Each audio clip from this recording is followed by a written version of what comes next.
Embrace the power of knowledge at Sanskriti University, ranked first in most promising university in engineering and management in India. Visit www.sanskriti.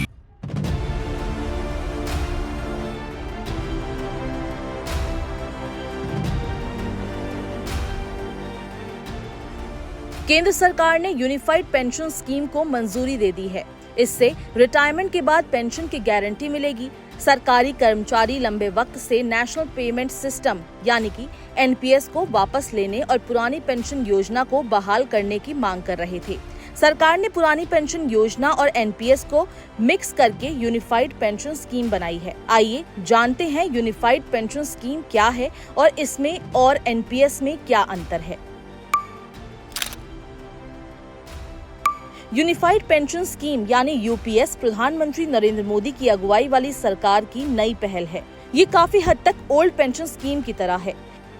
इसमें सरकारी कर्मचारियों को निश्चित और न्यूनतम pension की गारंटी मिलेगी। अगर किसी भी सेवानिवृत्त कर्मचारी ने 25 साल की न्यूनतम सर्विस दी है तो उसे रिटायरमेंट से पहले के 12 महीनों के औसत बेसिक सैलरी का 50% पेंशन के रूप में मिलेगा। इसका मतलब है कि अगर किसी की औसत बेसिक सैलरी 50,000 रूपए होगी तो उसे पेंशन के रूप में 25,000 रूपए प्रति माह मिलेंगे। अगर किसी की सेवा अवधि कम है तो उसे उसी हिसाब से कम पेंशन मिलेगी। पेंशन के लिए कम से कम 10 साल की सर्विस करनी अनिवार्य है। नेशनल पेंशन सिस्टम एनपीएस को साल 2004 में अटल बिहारी वाजपेयी सरकार लाई थी। इसे 2009 में प्राइवेट सेक्टर के कर्मचारियों के लिए भी खोल दिया गया। इसका मकसद पुरानी पेंशन योजना यानी ओपीएस की जगह लेना था, जो सरकारी खजाने पर भारी बोझ डाल रही थी।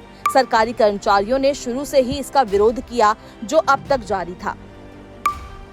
एनपीएस के तहत कर्मचारियों से भी पेंशन के लिए कंट्रीब्यूशन लिया जाने लगा। इसके साथ ही रिटायरमेंट के बाद कर्मचारी 60% रकम निकाल सकते थे, जबकि बाकी 40% उन्हें पेंशन मिलती। इसमें समय को लेकर भी कुछ बंदिशें हैं। अब बात करते हैं यूपीएस और एनपीएस के बीच के अंतर की। यूपीएस के तहत केंद्रीय कर्मचारी को निश्चित पेंशन मिलेगी। ये उनके रिटायरमेंट से पहले के 12 महीनों की औसत बेसिक सैलरी का आधा होगी। वहीं एनपीएस में पेंशन की रकम बाजार के रिटर्न पर निर्भर होती थी, जिससे उसमें उतार चढ़ाव होता रहता था।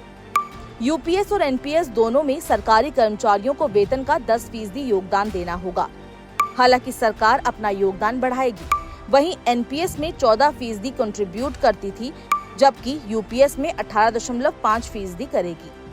यूपीएस के तहत 25 साल की सर्विस के बाद कर्मचारियों को फिक्स पेंशन और एकमुश्त रकम मिलेगी। पेंशन में महंगाई दर के हिसाब से इजाफा भी होगा। वहीं एनपीएस में कई कर्मचारी को नाम मात्र की पेंशन मिल रही थी। एनपीएस में कोई निश्चित पेंशन नहीं थी। वहीं यूपीएस में पेंशन, पारिवारिक पेंशन और न्यूनतम पेंशन की गारंटी है। 10 साल की सेवा के बाद यूपीएस में न्यूनतम 10,000 की पेंशन की गारंटी होगी। एनपीएस में कोई प्रावधान नहीं है। एनपीएस के कंट्रीब्यूशन को बाजार में निवेश किया जाता है। ऐसे में पेंशन भी बाजार के उतार चढ़ाव पर निर्भर थी। यूपीएस में बाजार पर निर्भरता को खत्म कर दिया गया है, जिससे कर्मचारियों को अधिक स्थिरता मिलती है।